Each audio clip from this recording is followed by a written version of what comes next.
Hello everyone, very warm welcome to law point channel. Myself Saurabh Yadav, your legal aptitude mentor. बच्चों, आपके मन में बहुत सारे सवाल हैं कि सर इस बार क्वेश्चन कैसे फ्रेम होंगे, ठीक, क्योंकि COT पहली बार होने जा रहा है तो डाउट होना लाजमी भी है कि किस तरीके से क्वेश्चन फ्रेम होंगे। क्लियर बात। आज हम लोग उसी पर चर्चा करने वाले हैं।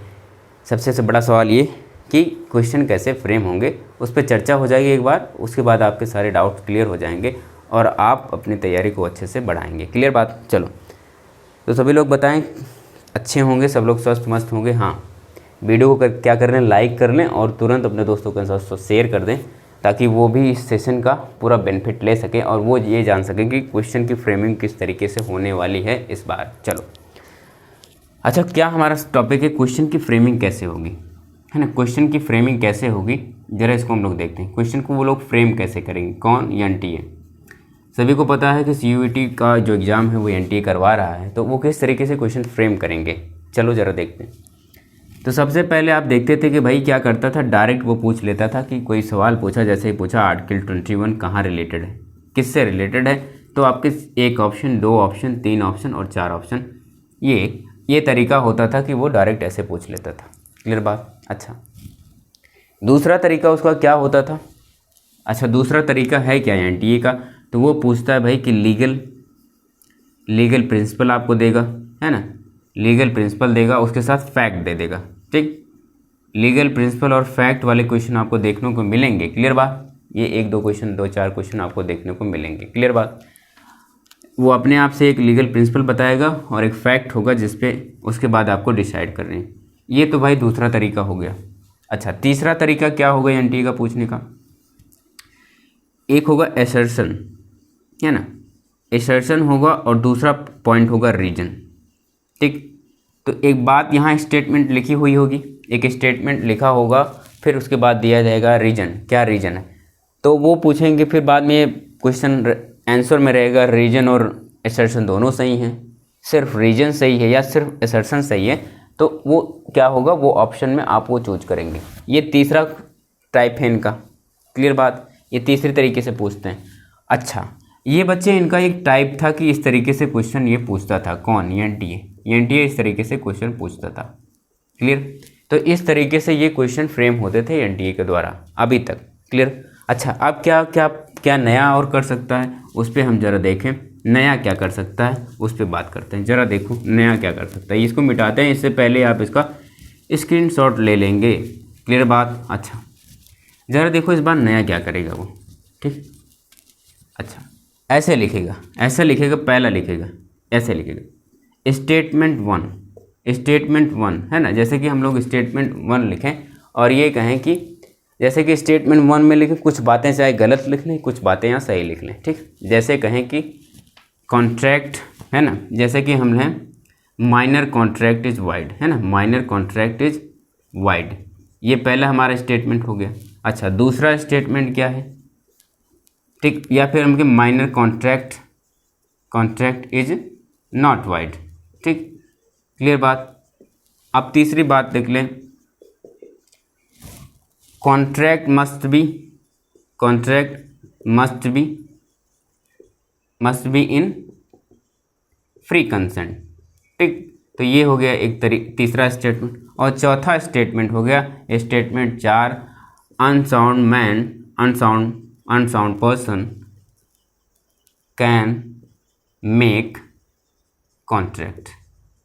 अच्छा, ये बच्चे ये क्वेश्चन ऐसे दे दिया जाएगा, फिर आपका आंसर कैसे होगा, आंसर बताएगा, बोलो बताओ, स्टेटमेंट 1 सही, स्टेटमेंट 2 सही, स्टेटमेंट 3 सही, ठीक, स्टेटमेंट 4 सही। ठीक, या फिर वो ऐसे कर दें कि स्टेटमेंट 1 और 2, 3 एंड 4, है ना, ऐसे जोड़ के लिख दें, फिर 3 एंड 1, ठीक, या फिर लास्ट में लिख दें स्टेटमेंट 4 एंड 2।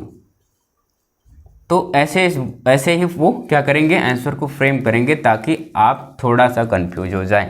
तो इसका मतलब बच्चे, जब आप पूरा कॉन्सेप्ट समझ के रखेंगे तो इस तरीके के क्वेश्चन आप कर पाएंगे। क्लियर बात। ये नया तरीका हो सकता है आपको देखने को मिले अगर NTA बहुत ज़्यादा घुमाने को प्रयास करें। चलो, ये बात सभी को क्लियर हो गई, इसमें कुछ घबराने वाली बात जैसी नहीं है। जैसे कि आपने कॉन्सेप्ट पढ़ रखा है तो कोई दिक्कत नहीं है, क्वेश्चन क्या हो, फ्रेमिंग कैसे भी हो सकती है। इसको देखो, ये क्या है, रूप है ना, इसके रूप है, बाकी इसमें कोई दिक्कत होने वाली नहीं है आप लोगों को। क्लियर बात। अच्छा, और कैसे पूछ सकता है, कैसे पूछ सकता है ज़रा देखो। अब ऐसे कर सकता है ना, पॉइंट ए ऐसे लिखेगा। अब पॉइंट ए लिखा कि lease is temporary period for enjoyment of property. ठीक। अब बी लिख दिया, lessor and lessee is party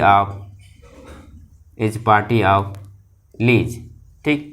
तो अब देखो ये है, फिर ये कहेगा कि बताओ भाई, आंसर ऐसे करेगा, आंसर क्या करेगा बताओ, ए इज करेक्ट, ओनली ए, या फिर ओनली बी। ठीक। या लिखेगा बोथ, या फिर लिखेगा डी नन। इस तरीके से हो गया। ठीक।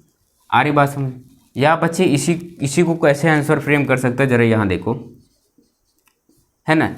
ए, अब ये कहेगा ए क्वालिफाई बी, है ना, या फिर कहे बी क्वालिफाई ए, है ना, या फिर नाइदर ए क्वालिफाई बी, है ना, या फिर तो ये, या फिर नन, डी कर देगा नन। तो इस तरीके से बच्चे ये इनका क्या हो सकता है कि आंसर को फ्रेम करने का तरीका ये हो सकता है। क्लियर बात। तो आंसर का फ्रेम करने का तरीका ये हो सकता है। ठीक। तो ये देख रहे हो कि क्या आपको नया देखने को मिल सकता है।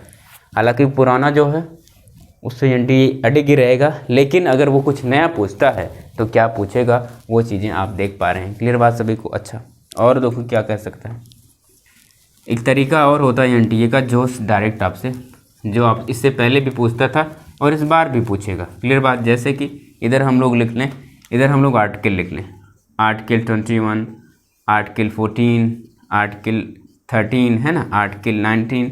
तो इधर उसका वो लिख लें मिलान, है ना। कैसे, डायरेक्ट। देखो इसमें दो तरीके के क्वेश्चन आते हैं। डायरेक्ट जैसे कहे कि ये किससे, लाइफ एंड लिबर्टी से संबंधित है। ये पूछे इक्वलिटी बिफोर लॉ से संबंधित है। ये कहें लॉ से संबंधित है ना, रूल के विषय में बात करता है। आर्टिकल 19 बात करें freedom of speech and expression की बात करता है।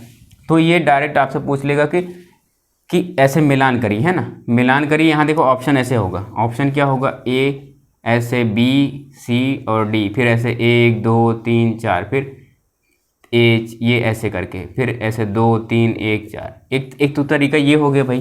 एक तरीका देखो, ये एक तरीका, ये आंसर ऐसे दिया रहेगा जो ऑप्शन में आप एक क्लियर कर रहे हैं। क्लियर बात।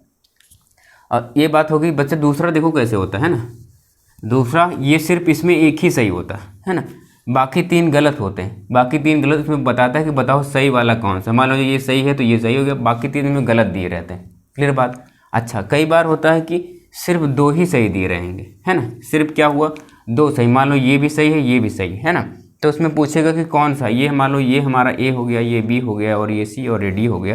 तो यहाँ देखो ये क्या हो जाएगा। अब देखो इसको जरा हम लोग अभी करते हैं ना, देखो कैसे पूछेगा। तो अभी देखो ऑप्शन में क्या होगा, देखो यहाँ देखो, ये इसी से ऑप्शन बनेगा। यहाँ देखो, यहाँ तो ऑप्शन में देखो आंसर लिखेगा वहाँ, फिर ऐसा पहले आंसर लिखेगा ए एंड सी सही है, दूसरा लिखेगा बी एंड सी सही है, तीसरा लिखेगा सी एंड ए सही है, ठीक है, और चौथा लिखेगा नन लिख देगा ऐसे। तो ये तरीका है कैसे फ्रेम करेगा। क्लियर बात। तो ये इतने तरीके हैं, जो नए तरीके हैं, जो इस बार आपको शायद देखने को मिल सकता है, अदरवाइज पुराने तरीके आपको मिलने ही वाले हैं। क्लियर बात सभी को, है ना। चलो, तो आप सभी इस बात को, जो डाउट था इसमें आप सब अच्छे से कर पाए होंगे कि अब आपको किसी चीज़ का डाउट नहीं है। क्लियर बात। चलो, तो ये बात सभी को समझ में आ गई। तो क्या करो, वीडियो को लाइक करो और इसको शेयर करो तक। बाकी आपको जो समस्या हो कमेंट बॉक्स में बता सकते हो, है ना। तो ये समस्या आपकी ख़त्म हो गई। क्लियर। तो चलिए, पढ़ते रहिए, हंसते रहिए और मुस्कुराते रहिए। धन्यवाद।